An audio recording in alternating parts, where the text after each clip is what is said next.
I got a new toy last night. Nope, that's not it.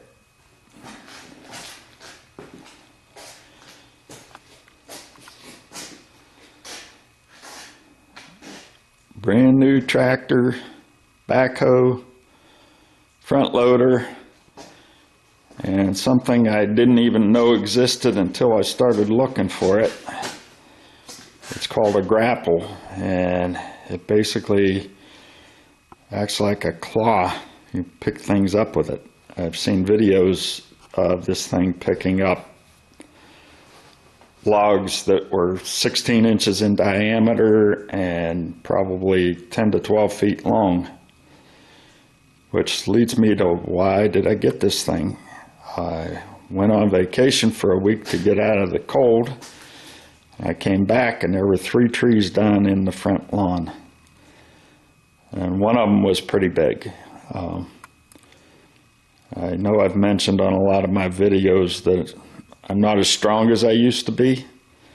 The last time I had a tree that size, or maybe not even that size, fall down in the front yard, I loaded up my little utility tractor for my lawnmower and actually broke it, had to weld it. And so I figured, well, it's time. I'm not getting any younger. Every year there's trees that fall down in the woods, and for some reason they always fall across the path, so I have to cut them and move them. And it's getting tough to do that. And that pile of trees that I had already cut up looked pretty darn intimidating whenever I was looking at it, thinking I got to pick up all those logs and load them into a trailer and then unload them from the trailer. And it happens to have a cover on it, so it's not easy to load them and unload them. You got to put them in from the back and take them out from the back. So I ordered the tractor. My wife really didn't object to it at all. She understood the fact that I'm not as young as I used to be, and I could use the mechanical advantage, if you will, of the tractor to move those logs when necessary. So this video is about more than just I got a new tractor, because they delivered it late last night. It was already dark, and this is in my garage instead of the workshop / barn where it's gonna reside, because when I turned on the headlights, nothing happened. So, and the guy that delivered it was just a delivery guy. He didn't know anything about it, so he said, "Can't help you," and he bugged out. So I pulled it into the garage here so I could work on it. First thing I had to do was figure out how to open the darn hood. The manual they give you isn't very clear about it, and it's not actually obvious how you go about it. But I finally figured it out. Hopefully I can do this left-handed while filming it, but there's a little handle down here that says turn it clockwise, or counterclockwise, I'm sorry. Doing the wrong thing. That actually, it pulls down, and that opens the hood. Now, this is different from the hood that's even in their owner's manual, because with the hood that's in their owner's manual, this whole front grille comes up with the hood. Now, I can see why that's a problem, because when you have this brush bar in front of it and you're trying to raise it, it's probably going to hit it. You're probably going to have to move it. Then, of course, with the front loader on it, that takes up some space, makes it hard too. So, it only took me about 5 minutes this morning to figure out what I think is the problem with the headlights. It's a little tight in here. Gonna walk around to the other side, and hopefully I can get the camera to get a shot of it. But like I said, looked around for about 5 minutes, and it looks like, see if I can turn the light on. There's the light.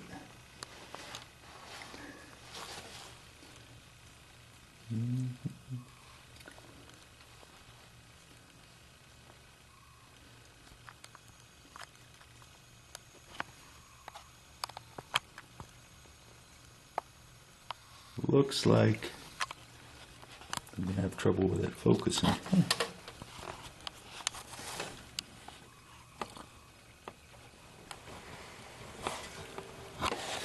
Try from there. Okay, so I tried to focus on it from up here.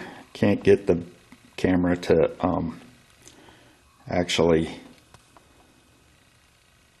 get it in the frame and focus because there's too much in the way. But the bottom line here is there's no way I can reach that, and I had to figure out how to get that grill to come off. And the owner's manual, and I may have mentioned this before, shows that this front piece comes up with the hood. Well, they obviously changed that, and there's no directions on how to do it, but I think I see it already. There's a couple of thumb screws here, which are pretty darn tight. That one's loose. Working left-handed, I don't have the hand strength as I do in my right. Although it's not a great deal of difference, it may not make any difference. I might not be able to take it off with my right hand either.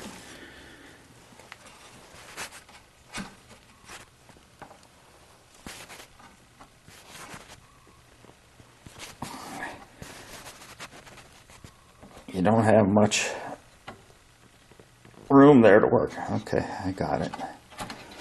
Don't have much room there to work.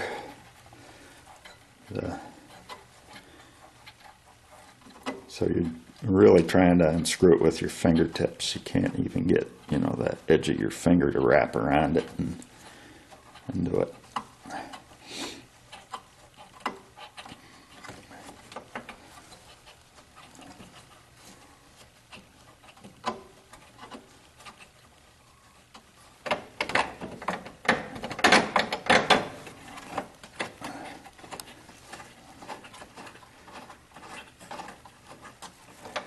Those two are loosened. It looks like maybe this plastic might need to come out from under. There's little tabs here. Have to take the plastic out from each side. And now I'm lifting up on it.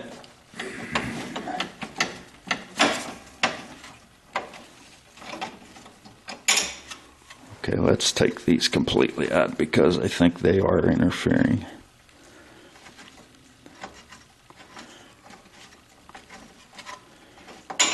I'll put those in my pocket so I don't lose them. Aha. The front comes right out. Okay. And here is the connector.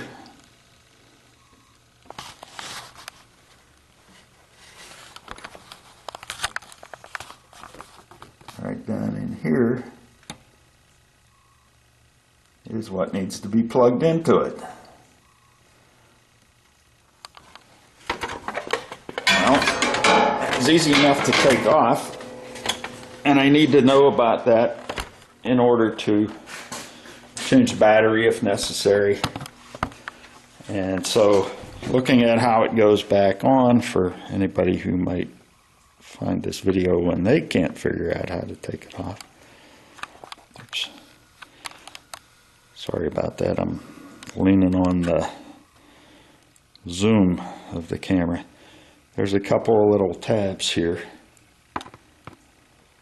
that go into a couple of little slots. Keeping that zoom. There's 2 slots down there. So pretty easy. I'm just going to have to set the camera down now, and I'm going to have to use both hands to put that back down in there and then connect the wire, which, as you can see, that wire definitely goes to the headlights. So that is very much the reason, or a potential reason at least. You can never say always and never say never. I've learned that in my life.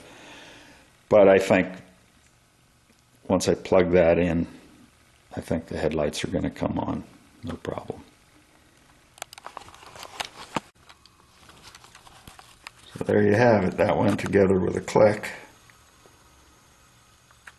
And I suspect if I turn on the headlights, they're going to come on now. I probably need the key to turn them on, and I didn't put that in my pocket, or maybe I did.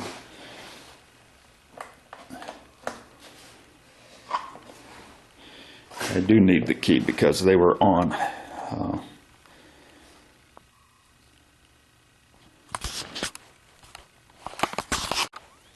So I've got the key in and in the on position, so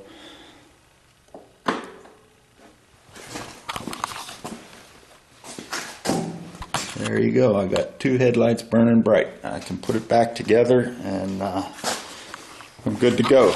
Need to fill it up with some gas, or diesel actually. And the next thing I have to do is I have to figure out where I'm going to store the bucket, because I have the grapple on there, and the grapple is actually holding the bucket right now. So I got to make a space for myself in my barn / workshop and put that away before I can do any real work with this thing. Okay, with both my hands that was pretty easy to line up those slots. Had to make sure these were lined up, and the 2 thumb screws that I had in my pocket went in nice and easy. So not too hard to get to the battery if I have to change it. And to change the oil in this, you have to actually take these side panels off. But once you have the front off, all you have to do is kind of slide it forward. It's got a couple of tabs that hook in back here, and you're good to go.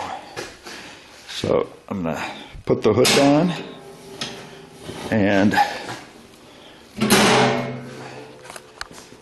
I'll probably add some more to this video later, because I will show you the pile of trees that caused me to even think about this. And I looked at a bunch of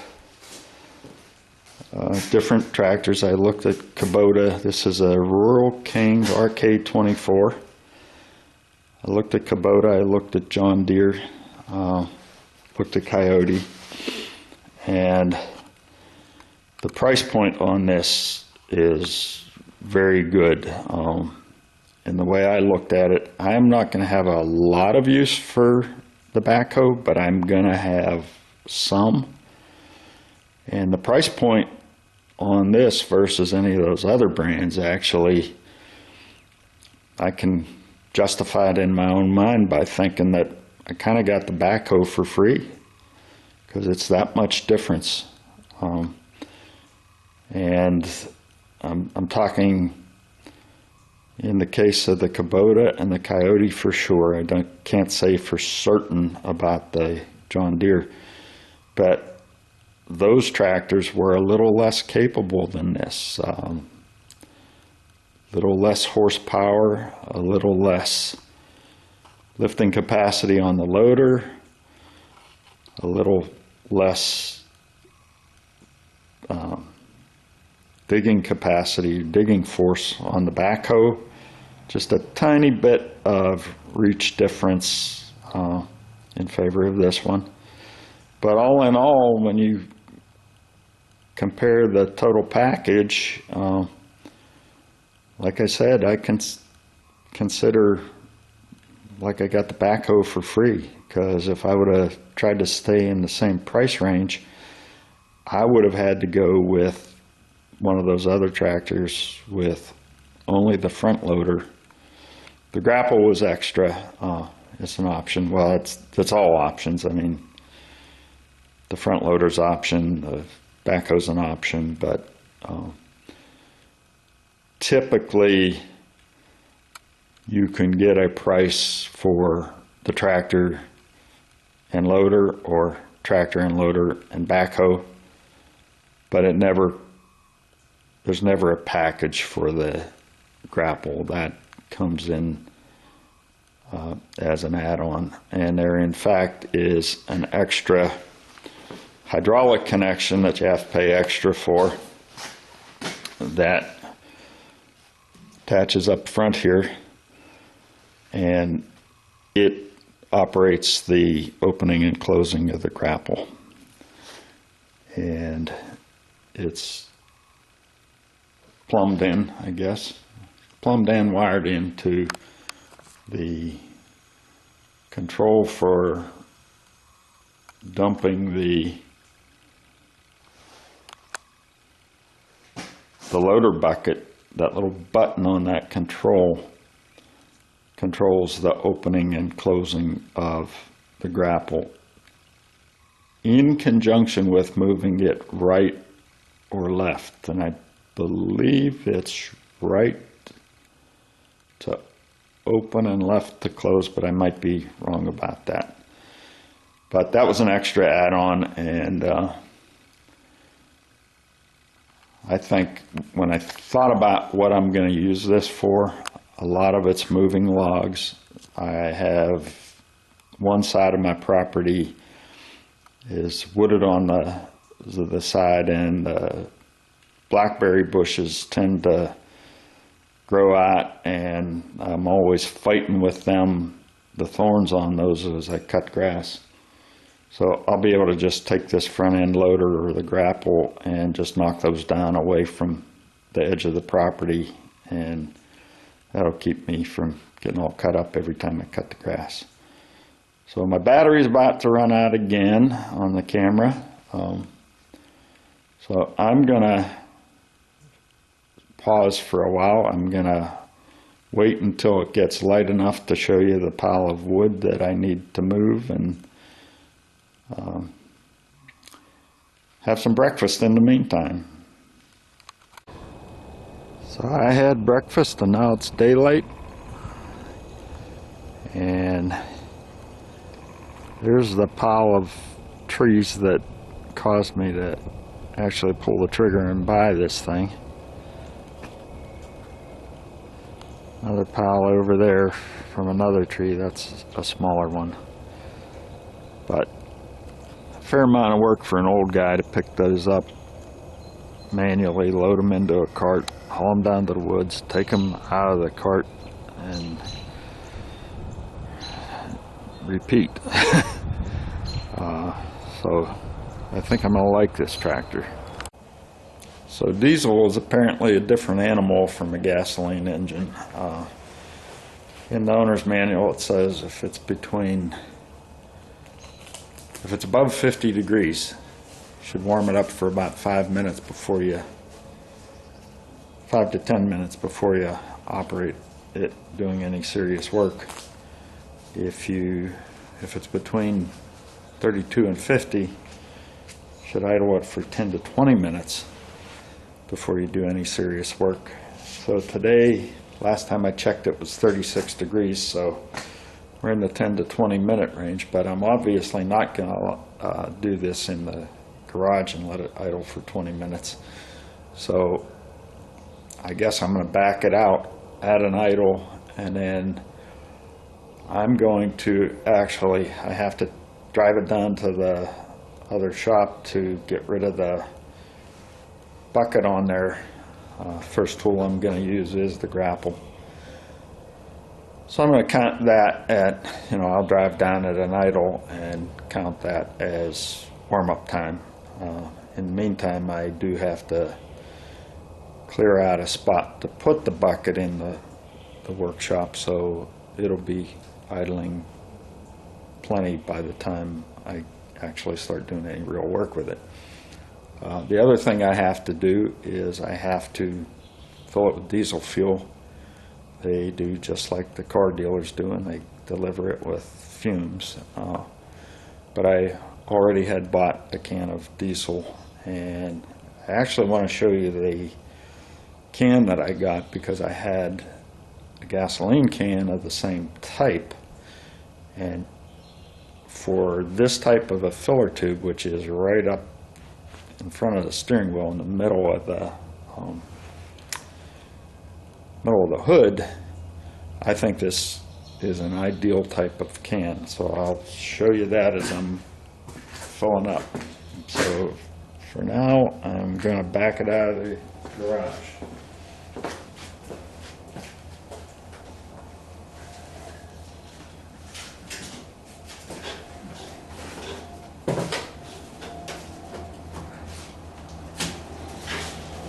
It's a high step.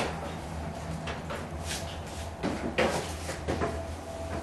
going to have to learn how to get on there gracefully. To start it, you have to turn the key, ignition key, to the left, and that fires up the glow plug. You're supposed to wait until the glow plug light goes off until you start it. Now, I did start it last night without waiting the whole time, but it had been running before that, so there the glow plug is out.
So this is the gas can that I liked so much. It's called the No Spill. And from using it to put gas in my '74 Corvette, and there's a long video there about my fuel delivery problems. But anyways, it worked really well, and I was able to set it up on the back of the Corvette and just aim the spout into the filler tube, and you press it and it pumps, it delivers fuel until it's full, and it shuts itself off. So we're going to try that here. Relieving the pressure, if any, on that.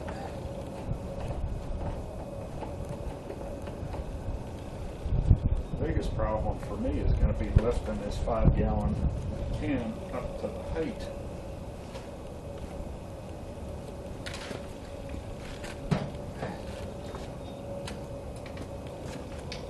And stay out of the way of the video.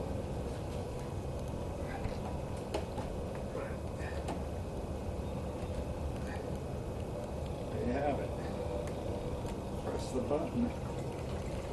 It delivers fuel till it's full, shuts itself off.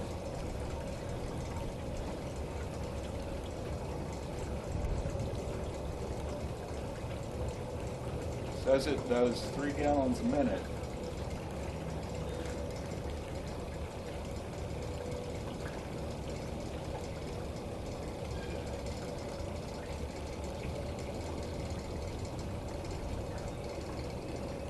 This is a 5-gallon can. Should be less than 2 minutes to fill it, unless it's, and even less if, depending on how much is in that tank here on the tractor, because that's a 5-gallon tank.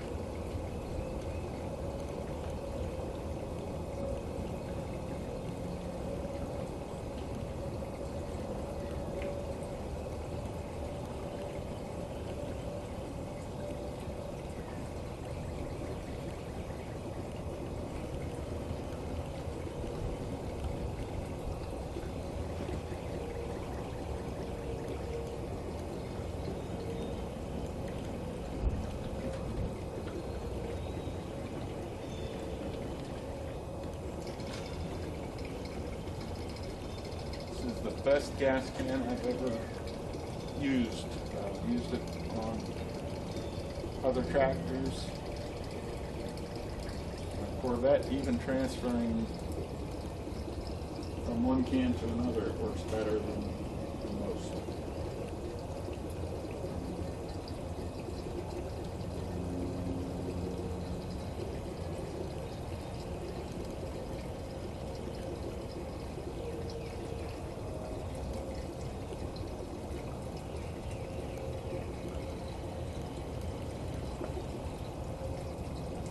This is the first time I've used it on this for diesel.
It's a lot lighter now.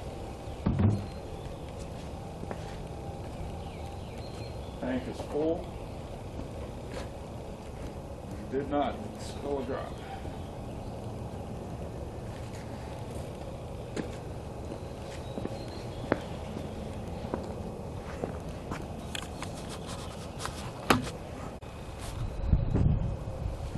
So it looks like I need to get a better grab on that bucket with the grapple. That's my first time trying it, so wish me luck.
looks like it'll travel well like that. I'm going to head down to the other shop and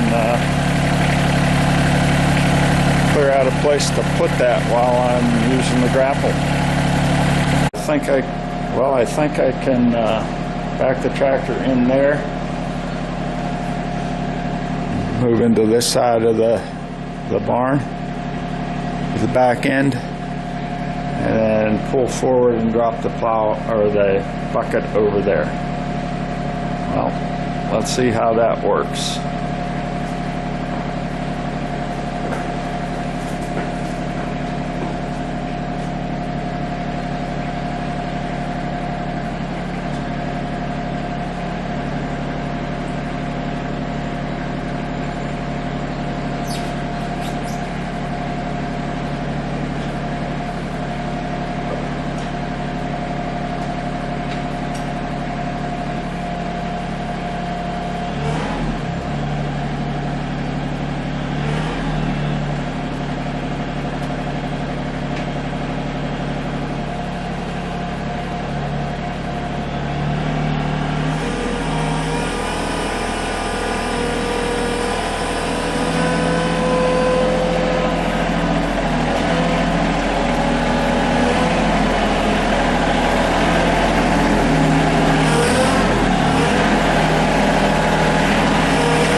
Too bad. Now I can just drop the bucket there. I don't think it'll be as hard to change buckets because I'll have to drop the grapple off somewhere else and I won't have that big contraption on there to back in with right away.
just as a matter of familiarizing myself with this thing. So I got to see if that rollover bar will fit through the door. Put it up.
Looks like it'll easily clear. I am going to back it through just to be sure because there is a little bump there.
Well, it fit easily through there.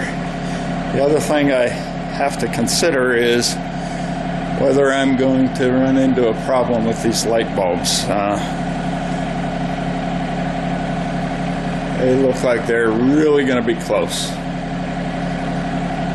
But I will check that some other time. Right now I'm going to go have some fun. Okay, I decided to start with a small bush and see how it works before I tackle something bigger.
Okay, so there is a learning curve, but that actually took a large chunk of brush out of the way that was always in my way when I was mowing the lawn, and a lot of thorns, etc. in there. So now I'm going to take a ride down the woods and dump it onto my pile of twigs. So this is the firewood, or most of it, or a lot of it, that the electric company left. I tried getting it out with the grapple, but it was a problem because they had it thrown in there every which way, and you couldn't get a grab on any particular log because you ran into another log. But with a lot of effort with the grapple, I got those out. And now there are a few that are further in there that I'm going to try using the backhoe on, because I don't think I can get them with the grapple.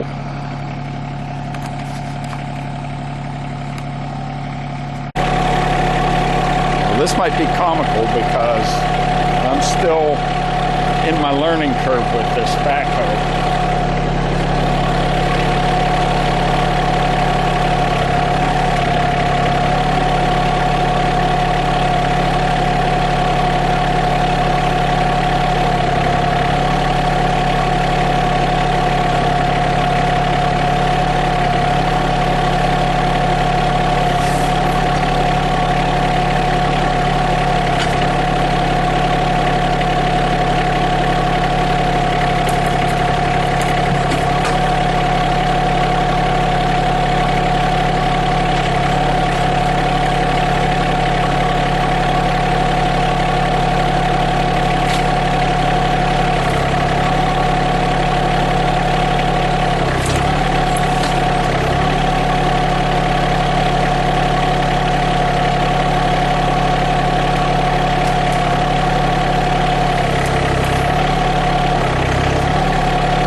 So that's what it's going to be like. It's going to be trial and error.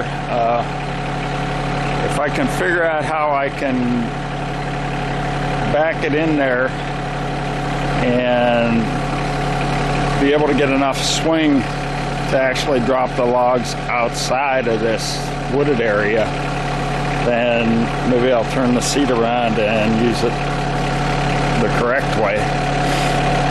But for now, I'm gonna do the best I can with what I got.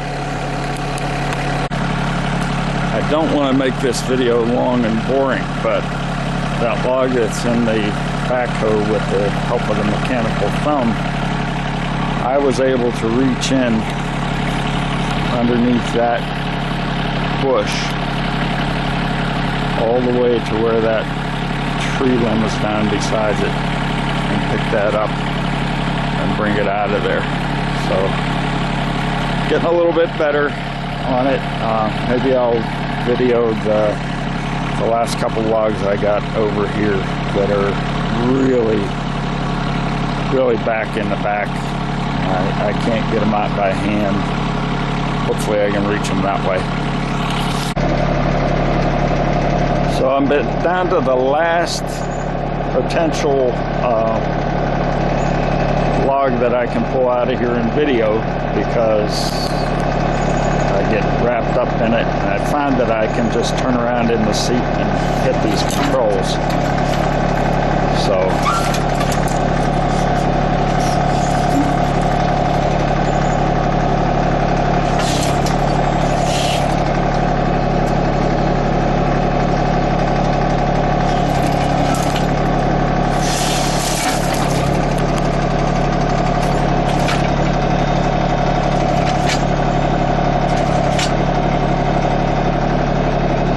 if I'm far enough in there to reach it or not.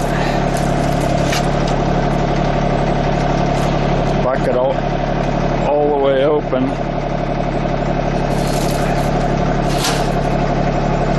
And it's hitting on the,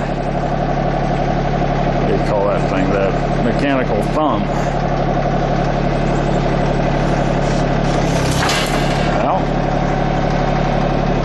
Got it to dislodge the log. That was one of my problems. I couldn't move it.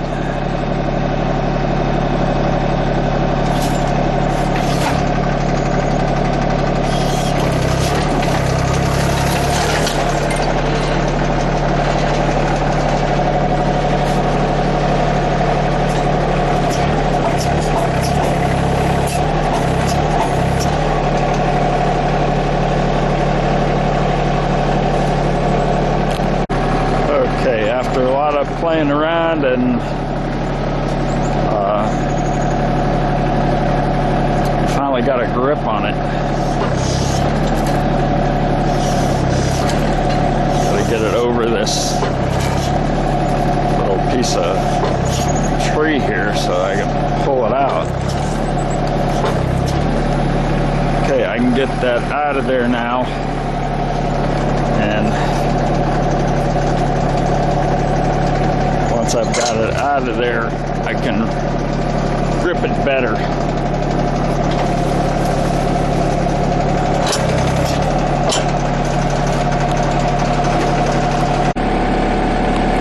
I think in one of my previous videos I mentioned that there was a rock that was always in my way and I had to back around it down in the woods.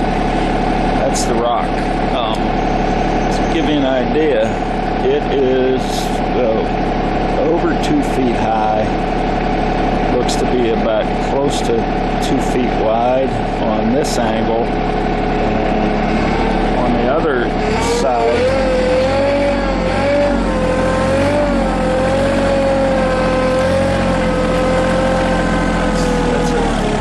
it's a pretty big rock. And this thing moved it both to dislodge it from the earth, and it was down in the ground about 6 inches. Pick it up with the grapple and carry it was no problem whatsoever. So here's my log that I pulled out of the woods in the grapple, or in the bucket, a little better.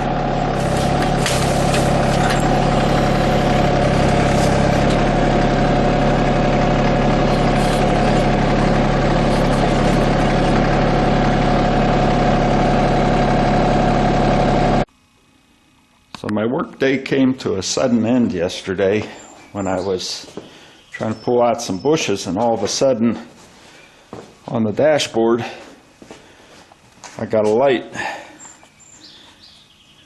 right there and a chime going off, and I noticed that there was a lot of liquid in the front of the tractor. So turns out it was not as bad as I was worried. There's this device right here. It's actually a drain. There's a drain cock on the bottom, and it's got a tube that goes to the radiator and another tube on the other side that goes to the block. As near as I can tell, it's only for draining, so I thought about plugging it, and I decided, well, if it does serve some other purpose and actually circulates water between the block and the radiator, I better connect the two, because that appears to be all that happens in that. So one of the reasons I think it was able to get damaged is probably I don't know whether we can see it on the video here, but right at the joint between the body of the thing and the spout, there's a little crack, and I think what might have happened is a twig might have come up between here, or actually probably a pretty heavy branch, come up here and somehow caught on this and pulled it down as I was going over those big bushes trying to pull them out or dumping them on the pile. So what I'm going to do is try to get a piece of angle iron and bolt it to here and just put a shield in here that will fill up the gap between the side panel and the hose here and prevent that from happening in the future. So I'm going to, I think I have a connector that fits it. I'm going to have to try to find out what size these hoses actually are and just join the two together. So what I've done is I've taken this bracket off and I've put a couple of clamps on the lines. This is a new tractor, so they're new hoses. I'm not worried about them not cracking or anything when I do that. Now I can take off the two clamps and take off the hoses and make sure I've got a fitting that works for that. So this is the little piece that cracked, and I thought I had that loose enough to take it out by hand, but apparently I don't. So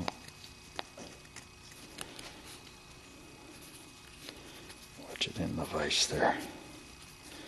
So this plug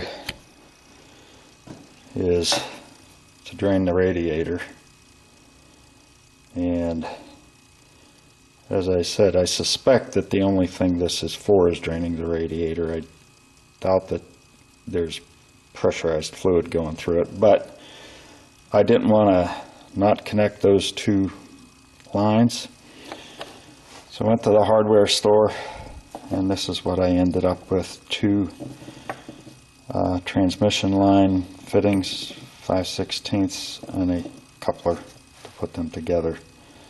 So I'll just connect those two lines, take some zip ties and zip tie them to the guard I put in there, and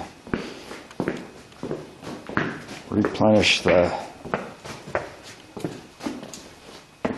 radiator fluid, the antifreeze, and should be done. So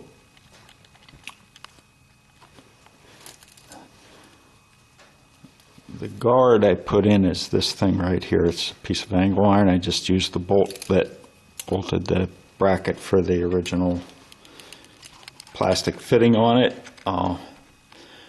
So now what I'm going to do is just take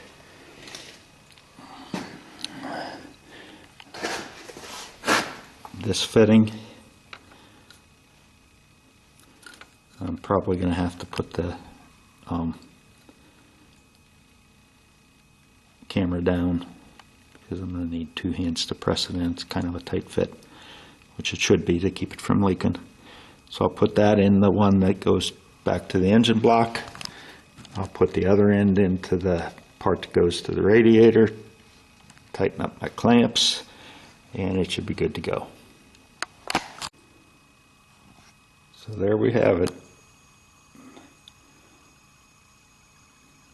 It's tied down to the protective plate I put in there and hooked into the two lines. Like I said, I'm not sure I needed to do that. I could have just plugged them, I believe, but this way I know it'll be okay. That's about it for today.